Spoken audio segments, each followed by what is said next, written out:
Pinaplaki Karbi Anglong Autonomous Council Chairman anghoi abaha Karbi Anglong Autonomous Council Session Hall along Kilik Paduponpo.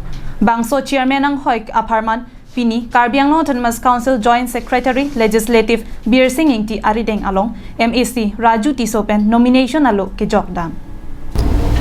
Piniada porpai krisia por malong Karbi Anglong Autonomous Council Chairman anghoi along Kilik along kachipati dunji aphan pura MAC Raju Tisso Hinpen Karbi Anglong Autonomous Council Joint Secretary Legislative Bir Singing Ti Arideng kachuning rialo mati nomination aloh kejok dam.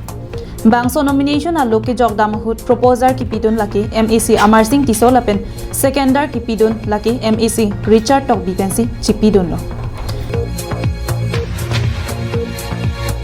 Bangso nomination aloh kejok dam ji aphan pura Karbi Anglong Autonomous Council CEM barim mati MAC Dr. Tuliram Ronghang ahin pen kejapon along non hedjong ke haipon MAC do an lapen MLA Dorsing Ronghang setami chetong dunsi bangso nomination aloh kejok asai pachun pon.